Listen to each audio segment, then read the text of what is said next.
Genèse chapitre 11. Les habitants de la terre construisent une tour. À ce moment-là, tous les habitants de la terre parlent la même langue et ils utilisent les mêmes mots. Un jour, les gens vont vers l'est. Ils trouvent une plaine au sud de la Mésopotamie et ils s'installent là.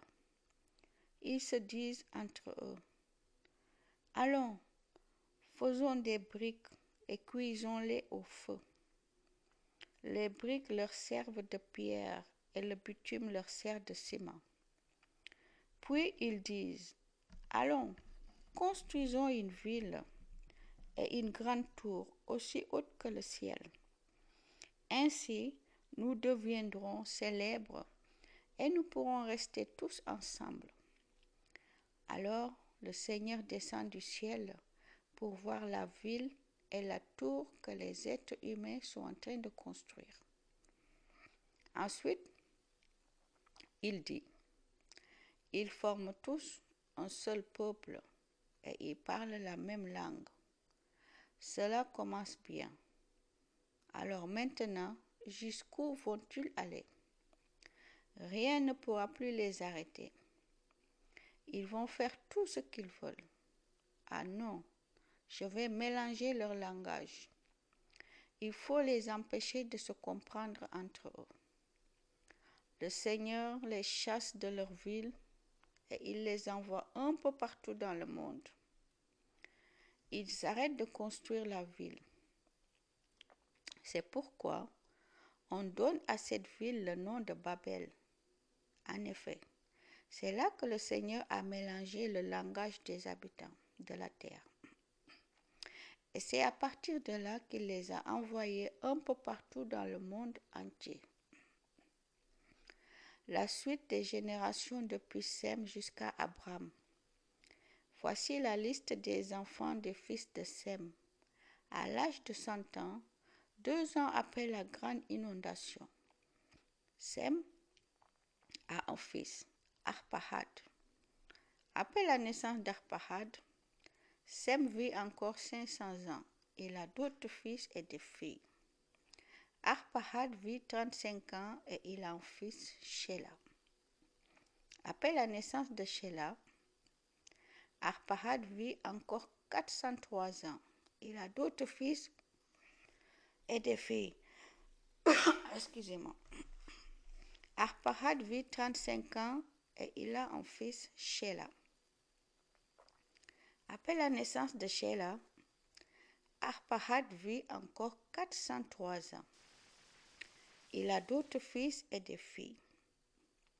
Shéla vit 30 ans et il a un fils, Héber. Après la naissance d'Héber, Shéla vit encore 403 ans. Il a d'autres fils et des filles. À l'âge de 34 ans, Héber a un fils, Péleg. Après la naissance de Péleg, Héber vit encore 430 ans. Il a d'autres fils et des filles.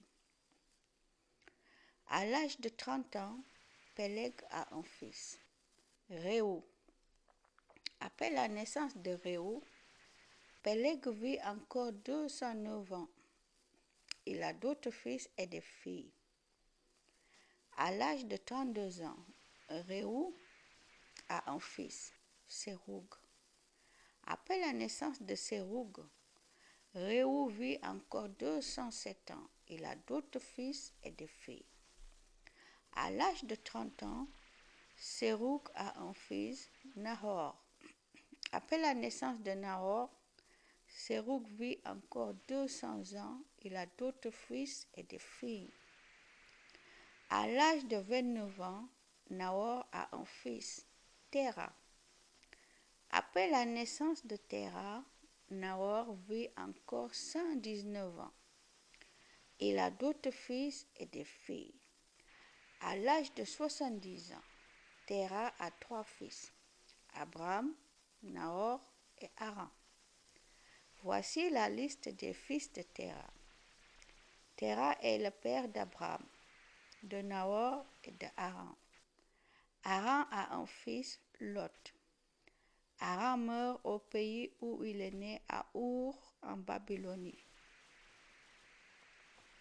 Mais son père est encore vivant.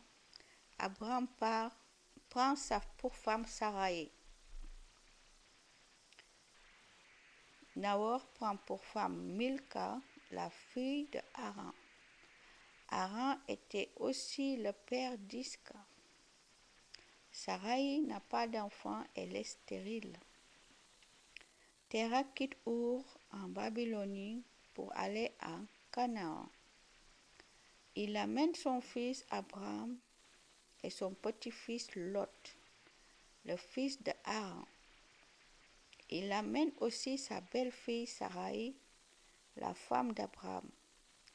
Il voyage jusqu'à Haran et il s'installe là. Terah vit 205 ans, puis il meurt à Haran. Amen. Soyez bénis. Que Dieu vous bénisse tous au nom de Jésus.